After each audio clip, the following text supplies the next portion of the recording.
This video was sponsored by Squarespace. Wide-angle portraits are something that I rarely, if ever, shoot, and ever since I started photography back in 2008, I always found myself drawn to zooming in and focusing on just one thing, and all the way up till today, I can tell you that I still very much enjoy doing that. My whole style of using off-camera flash with HighSpeed Sync pretty much revolves around giving that one thing or person all the attention in the photo, and my whole point for mentioning this is that shooting photos that aren't with a wide-angle lens is what I'm used to and what I'm comfortable doing the most. Well, recently when my friend and photographer Rob Hall visited me here in South Texas, we did a few shoots together, and during one shoot with another friend and model Monique, I thought it'd be pretty interesting to see what I could do with just the Sony 24G Master lens for that entire shoot. Like I said before, I don't shoot wide-angle portraits ever, so I definitely did learn some things during that shoot, so I wanted to share with you guys the things that I learned from that shoot in this video. Before I start, I did want to say that I'm just going to be focusing on things that I was experiencing and learning throughout this photo shoot with Monique, but shooting with a wide-angle lens is pretty challenging, so if you have more experience doing that or shooting wide-angle portraits as well, feel free to leave some tips of your own in the comment section below. This is by far the #1 reason why I avoided shooting with a wide-angle lens for such a long time.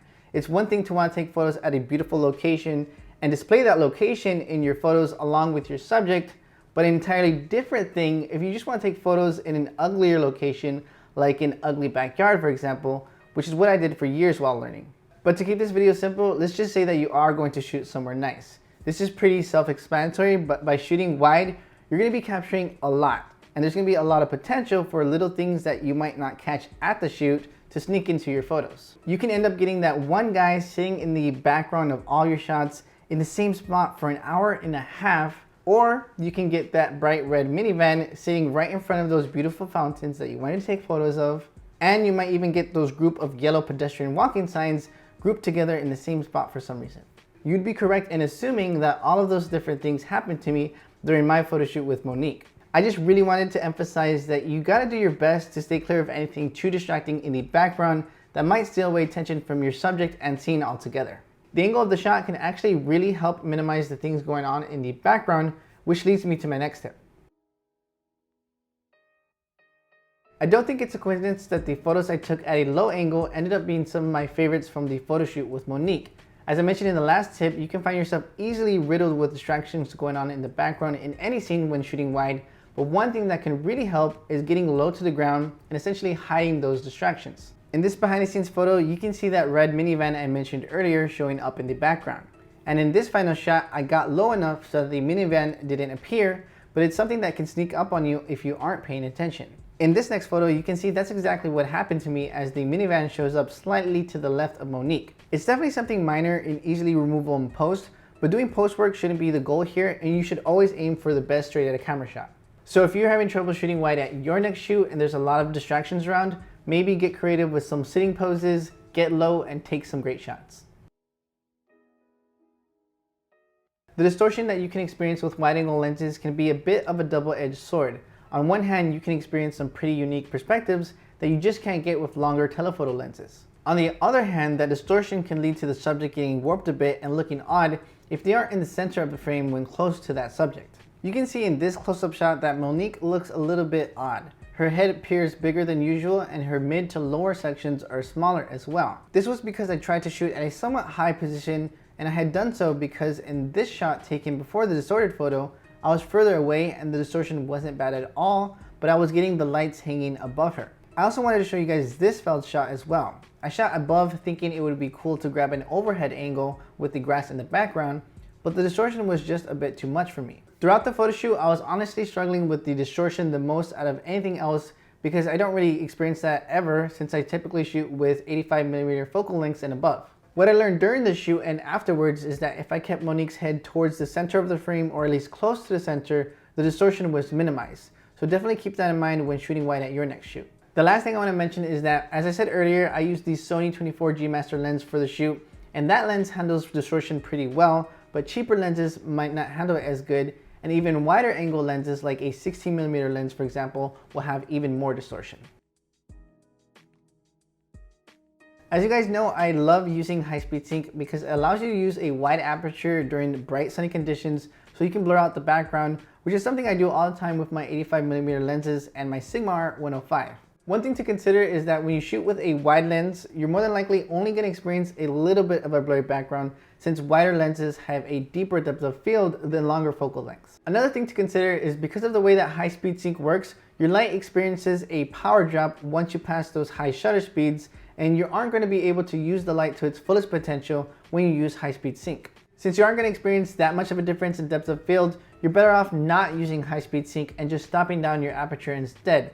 On bright sunny days, that extra bit of power that you'd be missing out on by using HighSpeed Sync could be really beneficial to have. This is something that I probably didn't need to spell out, but I still wanted to leave this tip in because it's something that I honestly need to tell myself as well. For the last few years, I've really enjoyed my portrait photography, and it took me forever to get to that point. However, I would be lying if I said it wasn't repetitive, which is a good and a bad thing. It's a good thing because it's the definition of having a style, and it took me forever to develop that style, but it's also bad because it's limiting what I can create. I was only really happy with some of the photos that I took with the 24G Master lens, and in order to make the next experience that I have with that lens or another wide angle lens go better, the best thing I do is keep practicing, because that's going to increase my skill level and increase the number of photos that I'm going to be happy with. So if you're having some challenges right now with shooting wide, or you're deciding to start shooting wide after seeing this video, I just want to say that I'm right there with you, and let's both keep practicing. Having said all that, I do want to say that there's no harm in learning another style little by little, because although I did use the Sony 24G Master for about 90% of the shoot that I did with Monique, I did end it by using Rob's Zeiss 51.4 and my friend Roland's Canon 200mm f2 lens for some shots as well. I really hope you guys enjoyed these tips, and I hope they help you out on your next shoot when you shoot wide. If you guys enjoyed the video, feel free to give the video a thumbs up. And if you didn't, feel free to click the thumbs down button twice. I'm going to be ending the video with some behind the scenes clips from the photo shoot. So bye for now, and I'll see you in the next video.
I want to give another thanks to Squarespace for sponsoring this video. I personally use them for a few years now, and using it has been extremely easy. Squarespace is the perfect all-in-one platform for claiming a domain, building a website, or setting up an online store like with prints, for example. With hundreds of awesome templates, you can display your own photography exactly how you want to, and if you have any issues, you can contact their award-winning 24/7 customer service for help. Back when I first created my website, connecting my domain name was a little tricky, so I reached out and got helped right away.